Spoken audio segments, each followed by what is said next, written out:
Hello, welcome back. I'm Tanya from Tanya's Witchy Kitchen, and how are you doing today? It's been a good day. Have you seen how tallow has just exploded in the media all of a sudden? Okay, not the news, but like I'm on Facebook. That's my little media thing, but I just can't believe how much it's exploded. It's like you guys finally caught up with me, huh? No. But yeah, I mean, there's companies that are changing from seed oils to tallow to use for frying. It makes the best French fries. There's so many health benefits to using it as a food ingredient, as a topical ingredient. It's just all around just awesome. We had a couple cows butchered. I don't know if it was last spring, last year. Okay, and we always keep the tallow, the leaf tallow, the good tallow, organ fat to render into tallow. I call it all tallow. It's the fat around the organs. It is hard. It is gorgeous. It is the best fat for making tallow. You can make tallow out of any beef fat, okay? The good stuff is around the organ meat. Around the organs, sorry. I know what I mean. So, my husband and they had just butchered pigs again. They do a lot of butchering. I think they did 6. Yeah, it's not my thing. So since he had the grinder out, I was like, are we gonna do that tallow? Because I'm down to 1 bag for my soaping. I had to render tallow. I had over 110 pounds of leaf fat. Yes, 110 pounds. I'm watching videos on YouTube and he's like, I got 5 pounds of tallow from my butcher. And I'm like, 5 pounds. I'm sorry. I shouldn't be so judgy. I'm sorry to that person who thought 5 pounds of tallow is a massive amount. Because let me tell you, how much is on that critter? There's more than that. So with 2 critters, I had over 110 pounds. Yes, I weigh every single thing I do.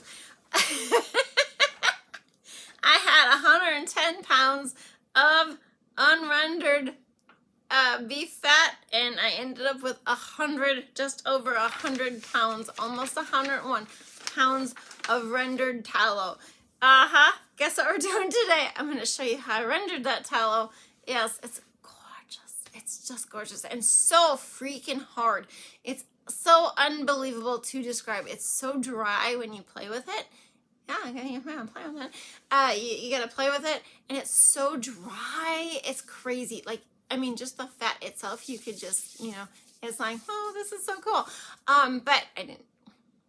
But it's just a beautiful product. It's like ghee has the same properties because it's from an animal, and you cannot get these characteristic components. That is what is not in plant products. You cannot find that in a plant oil, only in animal products. But anyway, today we are rendering tallow. Yes, we are. 3 things: be kind, be forgiving, be you, and let's go check out this video on rendering beef tallow. Right, you can't tell me tallow is the new health trend, because how many companies have you seen that are switching from seed oils to tallow in their frying? And I mean, I can't go on Facebook without seeing somebody selling tallow products. I was just ahead of the times, I guess. So we have we do a lot of what do they call it? Butchering. We do a lot of butchering. And so we have this grinder for sausage. And my husband was kind enough to help me grind all the tallow. It does make it like 100% times easier to do. And if you buy it from a butcher, you are more than welcome to ask them to grind it for you. They might charge you. I'm just worried tallow is going to be one of those things that you take your cow in to butcher and they don't give it back to you. like they don't give you the hide back because they do other things with it. And I'm just worried they're going to be like, no, we can't give you the tallow back, even though it is my cow and they should give me all of it back. This is beautiful. Look at this stuff. Like, just look at this stuff. So this is the leaf. I call it leaf fat. It's organ. It's the fat around the organs. But it's so dry. You can't even imagine how dry it is and how hard it is. This is the top quality tallow. People don't always tell you that. I weigh everything. Just get used to it. I want to know how much fat I had versus how much tallow I rendered and how much beautiful stuff I got out of it. So easy peasy process is I put it in a roaster. And I will roast that down. Heat it up is about 275. That's the magic number, 275 to 300. And just mix. And literally it melts so fast, but it actually takes me about 2 hours to do this. One thing is I start with I think it's 10 pounds in there, and then I add another 5 more, just because it's it's melted down, so I have the volume to do that, right? This one I didn't. This was one of my first batches, but after that it was you just get it down. Yeah. So you literally just keep mixing. Those things on top are what my uncle would call cracklings. They will get crunchy. So one guy I saw, he was he said you could cook them with your eggs. You could. My uncle said they always ate them on, I think it was buttered toast. We had so much. Picture a popcorn bowl. Pretty full. So the cats got some, the dogs got some, and I think we threw some in the freezer just in case we decided we were going to do something with it, or just keep feeding them to the dogs. Now I make sure that these cracklings are crackled. Now, I just keep cooking till I feel like I've got all the tallow out of those cracklings. That's the end of it all. You can do this in an Instapot. I don't, just because of the volume I do. But it was interesting because I saw one guy, he pressure cooked it, and one girl did it on the saute thing, which to me the saute one would be the one to do, because you're just basically heating the fat. You're melting it down. Pressure cooking. Oh, maybe. I didn't do it. You can look it up. There's a couple videos. Once you have it all melted down to this beautiful golden color, I strain. Straining process. I double strain. So the first strain I do is with this bigger hole strainer. Okay, so it catches pretty much most of the big clumps of cracklings. And after that, I don't show you. I'm so sorry. I strain it with a strainer similar to this one, but with one layer of cheesecloth over it. Too many layers of cheesecloth isn't necessary, and it's also a pain in the butt to strain through.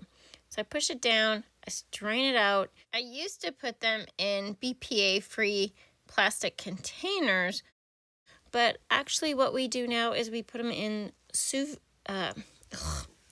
food saver bags. My husband, we have like I said, we butcher a lot. Put them in food saver bags and seal them up and put them in the freezer. I was actually doing all this on Ash Wednesday, and my son and I had planned to go to church in the evening, and I realized I needed to shower before going to church, or I was going to be called a hypocrite because, walking to church and everybody's been, abstaining from meat and fasting all day, and here I come in smelling like a beefsteak or something. That one, I didn't think that would be very good, but I thought it was funny. Look at that beautiful color, you guys. Absolutely gorgeous. Okay, I'm going to show you how to wet render. So that's dry rendering. because you don't use anything except the tallow. Wet rendering is you use water and salt. I'm not a fan of this at all unless you dry render first and then wet render it twice, 3 times, and that purifies it and gets the smell out. I'm going to show you this. This is wet rendering from start to finish. Okay, so there is a couple things of water in there. This is it's like a 12 quart, I think, pot, soup pot. And so there's, the tallow in there. Really, you just want enough water so that when you cool it, that it separates, kind of like when you do beeswax. Put it on the stove. If you're gonna put the cover on it, I recommend it on low. Like, I do not, even 3 on my stove is pretty high, because it will boil over. This is just like hot process soap, you guys. You have to keep an eye on it. I set a timer constantly to check this. It took maybe 2 15-minute intervals, I think so, before it was totally clear. Okay, and then I just stuck it, since it's cold, I stuck it in the garage overnight and went from there. Yeah, so this is just another pot I was using, and this is the first render down.